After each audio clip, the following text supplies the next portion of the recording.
aseguraron 800 kilos de cocaína en un fraccionamiento de la colonia Coapa. Intervino un cargamento con más de 600 kilos de clorhidrato de cocaína. La cocaína es una de las principales drogas traficadas a nivel mundial, una de las drogas más peligrosas y una de las drogas más caras.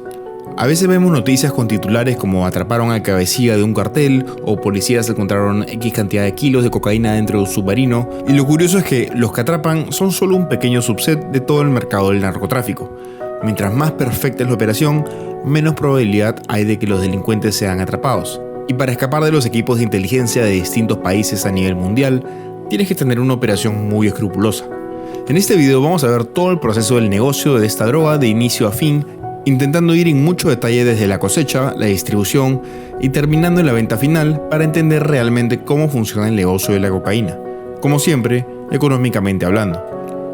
La cocaína se produce principalmente en granjas o campos en Colombia, Bolivia y Perú, la mayoría de las veces en zonas rurales fuera de la ciudad, usualmente muy remotas. El primer paso es cosechar la planta de la coca en las granjas. Para hacer 1 kilo de cocaína se necesita al menos 1 tonelada de hojas de coca, y 1 tonelada de hojas de coca cuesta alrededor de $400. Podemos llamar a esto nuestro costo de venta. El siguiente paso es llevar las toneladas de hojas de coca a laboratorios que están en la cercanía de la zona para poder procesarlas.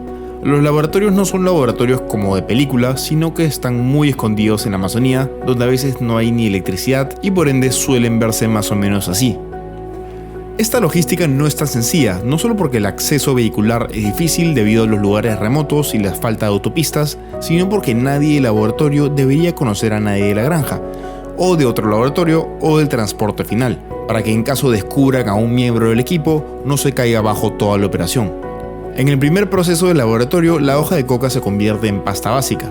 El kilo de este producto cuesta más o menos $800, casi el doble que el precio de los insumos. Luego esa pasta pasa por un proceso que incluye más químicos para finalmente ser convertida en cocaína pura.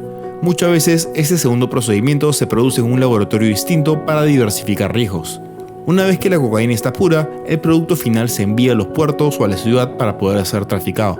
Algo que no es tan fácil de conseguir son los ingredientes para poder procesar el producto en todas sus fases, ya que muchos están controlados por el gobierno y no cualquiera puede comprarlos, al menos que tengas una razón puntual para hacerlo.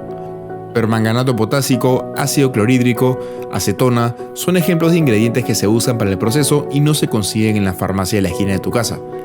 Muchas veces para poder comprar ingredientes controlados, los narcotraficantes tienen que crear una compañía ficticia que esté en un rubro que use químicos de manera industrial, como por ejemplo producir pastas dentales, para que las empresas que vendan estos químicos te los puedan vender legalmente en cantidades industriales. La logística de transporte a otro país o otro continente se puede hacer de distintas maneras, por avión o por barco. Usualmente las operaciones más grandes las hacen por barco, ya que se puede transportar mucha más cantidad en un container que con una persona en un avión. Pero para estos casos, casi el 100% de las veces se requiere que hayan oficiales corruptos en ambos puertos y en ambas fronteras, y esto puede traer problemas. En caso los oficiales se resistan, se complica un poco la operación, y la probabilidad de corromper más de una docena de oficiales no es muy alta. Cuando se tiene que transportar por avión, es a veces más complicado aún, porque no solo se puede transportar menos cantidad, lo que significa menos ingresos, sino que la droga tiene que pasar más escondida y prácticamente tiene que ser invisible para poder pasar por el escáner de rayos X. Las personas son muy creativas para este tipo de situaciones. Se han transportado dentro de pastillas de multivitamínicos, dentro de bolas de billar, y hay historias de personas que convirtieron la cocaína en un tipo de caucho mediante procesos químicos y le agregaban otros tipos de químicos para que no dé positivo al test de la cocaína. Definitivamente, para hacer una buena operación se necesita un químico experto en el equipo, alguien como Walter White. Volviendo al tema principal, lo bueno de pasar por avión es que no tienes que tener oficiales corruptos que podrían tirar abajo toda la operación apenas sean investigados. Una vez que la mercancía pasa la frontera es donde ocurre la venta y donde el dinero se empieza a mover. Hace un par de décadas se usaban mucho los servicios de transferencias de remesas como por ejemplo MoneyGram o Western Union, pero con mucho cuidado. Se hacían muchos depósitos de alrededor de $1,000 una o dos veces al mes, cada uno con diferentes personas, y era una logística muy monótona. Ahora, para suerte de muchos, existen las criptomonedas, dinero que es en muchos casos irrastreable, y desde hace muchos años, mucho dinero involucrado en cosas ilegales como el tráfico de drogas se transa por criptomonedas. ¿Y cómo se distribuye el dinero de este producto?